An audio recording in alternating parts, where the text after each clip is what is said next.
Welcome to Seavine We the People. Today is May 15th, 2020, and I am here again with one of our our favorite attorney, Ron Osk. He is the gentleman that set up the Seavine organization, the charitable trust, and he's a brilliant man, a beautiful patriot. We're bringing him on today. And actually, our conversation is going to be an advisement for a lot of the individuals that are dealing with, in one way, shape, form, or another, the COVID-19, what's going on right now.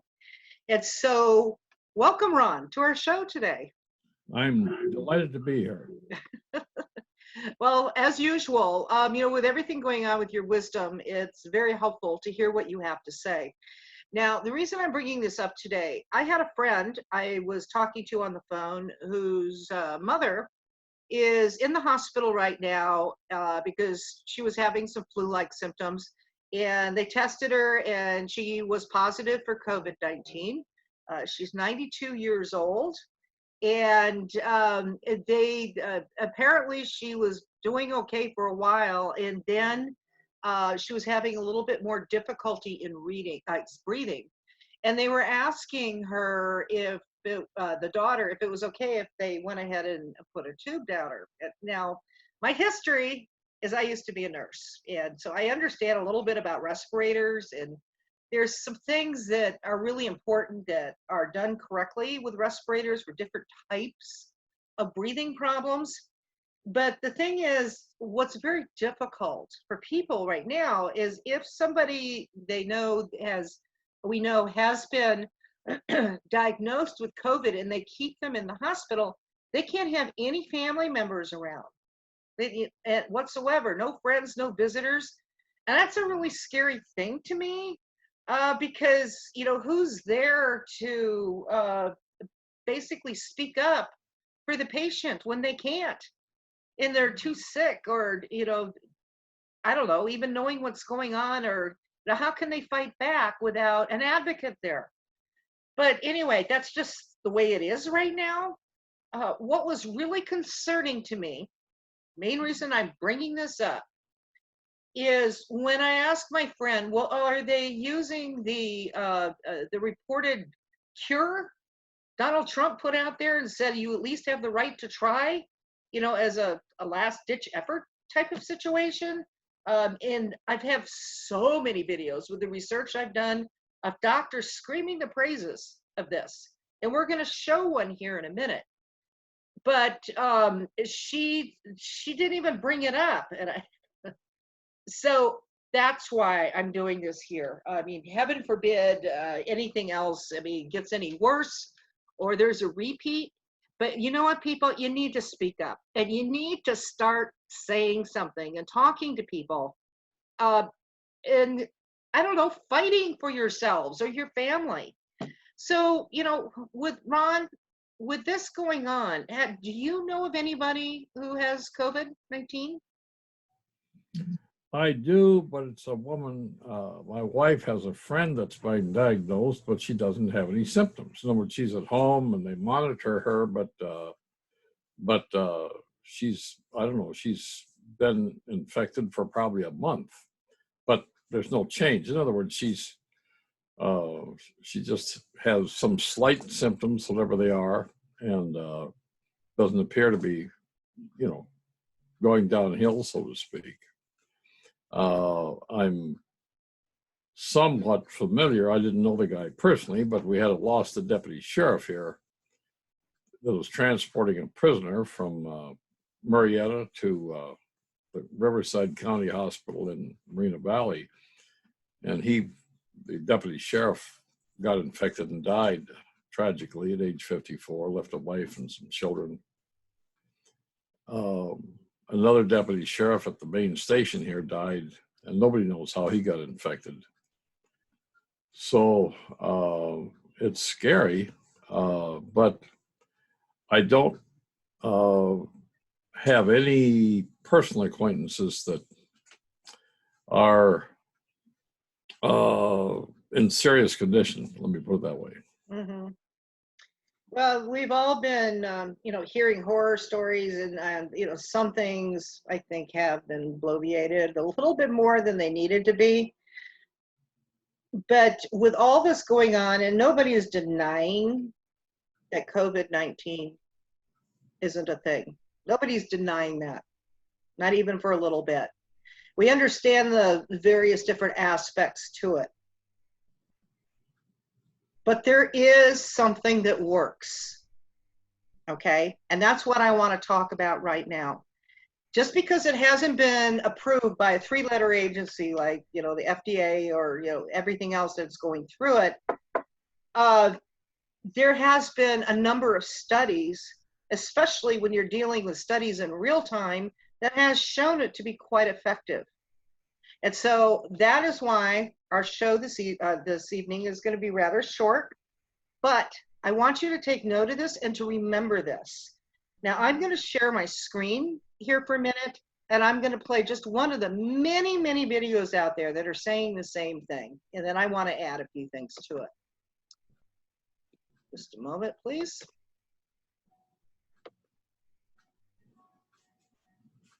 Okay. I do want to ask you about hydroxychloroquine. The president was pushing it pretty strong again yesterday. You said you have prescribed this. I want to talk to you about the effects you're seeing and what it might do for people who take it normally outside of coronavirus and a possible shortage of medicine for them. Exactly. What we're finding clinically with our patients is that it really only works in conjunction with zinc. So the hydroxychloroquine opens the zinc channel, zinc goes into the cell, it then blocks the replication of the cellular machinery. So it has to be used in conjunction with zinc. We are seeing some clinical responses in that regard. There are people that take it regularly for other disease processes. We have to be cautious and mindful that we don't prescribe it for patients who have COVID that are well. It really should be reserved for people that are really sick in the hospital or at home very sick that need that medication. Otherwise, we're going to blow through our supply for the patients that take it regularly for other disease processes. But what you're saying is you're prescribing it and it is working for COVID-19 patients. Every patient I've prescribed it to has been very, very ill. And within 8 to 12 hours, they were basically symptom-free. And so clinically, I am seeing a resolution. That mirrors what we saw in the French study and some of the other studies worldwide. But what I am seeing is that people are taking it alone by itself. It's not having efficacy. Okay, wow, that's very interesting news, and hopefully we can get that more widespread. Dr. Anthony Cardillo, thank you so much for your information. Hello, I'm Mark Brown. Click the ABC7 logo to subscribe to our Eyewitness News YouTube channel. Okay, so that was coming out of Los Angeles. I'm going to do the stop share here. You know what, Ron? Is there anything people can do legally if the hospitals are, I don't know, playing any games? Because like I said, with my friend, her mother being in the hospital, she didn't even know what to tell them about what the cure is, hasn't even asked if they didn't offer. They were just going to go ahead and intubate her. Can you demand as a last-ditch effort that the hydroxychloroquine and the zinc, and also they're actually advocating adding erythromycin to it? Can you demand that as a last-ditch effort before they go ahead and intubate? Because intubation in and of itself can be a major problem. Where do people stand legally? Do you know?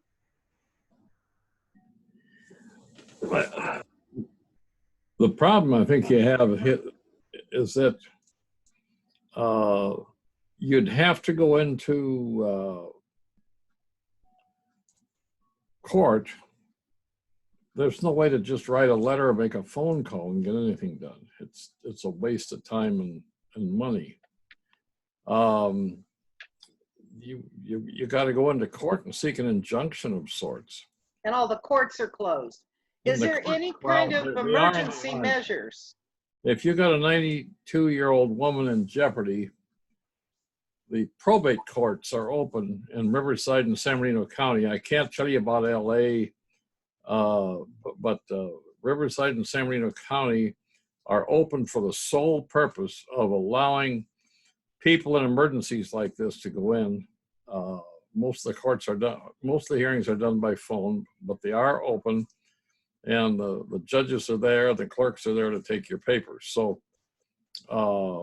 the best I can tell you is that you'd go in with an elder abuse restraining order, and those can be done what we call ex parte. Ex parte means you can do it on an emergency basis. You can be in the court in maybe a couple of days or 3 days.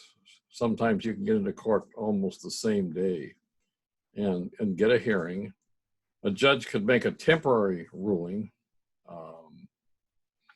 but again, you'd have to have somebody available, I think, to testify as an expert. In other words, if you got a doctor or a hospital that's declining to use this hydroxychloroquine,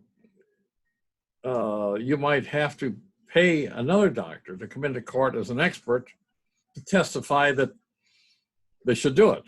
And then the judge has to make a decision. So you're talking about spending a lot of money and with no guarantee that it's going to work. I'm just telling you how the system works. Yeah. Now, there is an organization, there's a nonprofit in San Francisco, California Advocates for Nursing Home Reform. They've been there for about 35 years. I know the founder very well. She knows me. I'm a member, have been for 25, almost 30 years, I guess. Once a year, we have a seminar at Monterey where we spend 2 days and exchange a lot of ideas. And I had a woman just last week from Chino who was in a panic because her 85-year-old father was being booted out of the hospital and sent to rehab. And she was concerned that he wasn't ready to be booted out. He needed to stay there and continue to be treated. He had a feeding tube and a lot of things that you would think that they would be more associated with a hospital than with a rehab place or a nursing home. And California Advocates for Nursing Home Reform offered to provide her with free advice. They don't have funds to go into court on somebody's behalf. Financially, they're not able to do things like that. But they were able to provide her with advice as to how to proceed. And they're the only people I know of that really, really honestly has the interest of these elderly patients. As a general rule in California, we don't treat elderly patients very well. Okay, they're bounced around. I'm not criticizing the hospitals. I think the hospitals do everything they can to help these people. But once they get sent home from the hospital to the post-acute or rehab facility or to the nursing home, I think you're sort of on your own. It's really, really scary.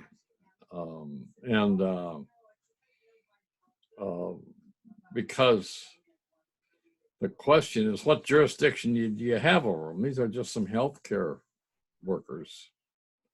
In other words, you can sue them. Maybe you'll win and you'll get some damages, but by that time the patient's dead. So it's a scary, scary deal.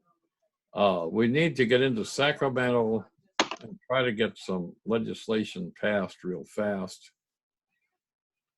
With the Looney Tunes we have up there, I don't know, how fast the citizenry could get something like that done. Our seniors are sort of put at the back of the line. The illegal immigrants come first, or maybe the homeless come first. I couldn't tell you, one or the other. The immigrants, the homeless, illegal immigrants, that is, not illegal immigrants, homeless. And after we deal with them, then maybe with what's left over, we deal with these elderly elderly patients. It's not a good situation. Well, I do know that there was a doctor not too long ago from San Diego, actually, that had an entire care package, so to speak, of COVID-19. He was actually writing prescriptions for and selling, and he got caught. But there were a lot of people, buying it just in case. It's causing desperate things to happen. Well, I don't know about you, but if my mother was in there, and especially me being a former nurse, I wouldn't go quietly. I don't mouth anyway, but I would be, they say the squeaky wheel gets oiled. I'd be making some loud proclamations. That's just me. And I certainly am going to be putting it out on the news and what's happening. Right now, we're just talking about California. And so that's, Ron, where you have your, understanding of expertise. But there are other states. I am going to request that our listeners who are in other states or even other countries, if you have some suggestions on what you have done in your geographical area that has been positive to help to move things along, is there any states that are better at following through with elder care, or especially with this COVID-19 situation? Is there, maybe a list of doctors? Is there any place people can go to for help? Reach out to We the People, because everybody has their own individual circumstances and experience. Write in, put in the comment section, get a hold of me, and send things to us. We will check it out and verify, for veracity, and then we will put it out to We the People. Ron, do you have any suggestions on what people can be doing? What would you do if one of your loved ones was in there and you knew that there was a treatment that would probably help? I mean, we just heard it. It's not anything that's a secret. The first thing I'd do is get them out of the nursing home and get them home. I'd get them in my home, their home, whatever, and I would call in a physician of my choice and ask to have the person treated in my home. I'm scared to death of what's happening in a lot of the nursing homes. We don't know for sure because their protocol, their discipline isn't quite the same as in the hospitals, in the medical profession. So my own personal thoughts, I'm almost not speaking as a lawyer, but as a fellow Right. citizen, that I would do anything in my power to get that person home under my control in my own house. It might be costly to have people come in to provide care or whatever's got to be done, but I'm just terribly uncomfortable with what I see and hear. This isn't to pick on the nursing homes. They're doing the best they can with what they got to work with. But what they have to work with, in this case, many times I don't think is enough. I think most of the people we're losing are in the nursing homes. That's what I think. They're very vague about the statistics, but I think that's where we're losing them. And I don't think we're losing them. I don't think we need to lose them. I think that there are better things we could be doing.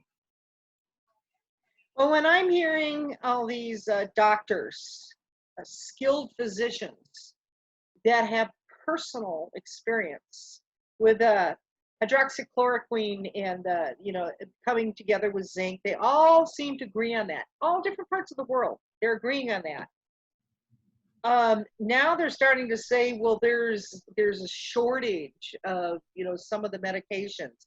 Well, that may be. That it was interesting that just a couple of days ago there was some zinc factory on fire. That's interesting. One of the major providers of zinc. Anyway, I'm looking forward to people writing in, calling in, and or sending me an email. about anything they have heard. I want to gather much data and facts, and please provide source if you can. And don't just say, I knew a friend of a friend who tried this or whatever. I need kind of firsthand accounts of statements from specific individuals that can be contacted and have everything verified. Okay. Linda, I think you're on the right track. I think we all have to work together because we're being let down by the politicians, and we're being let down by the medical profession. But I think the medical profession has their hands tied in many instances. Yep, that's true. There's just a lot of weird stuff going on.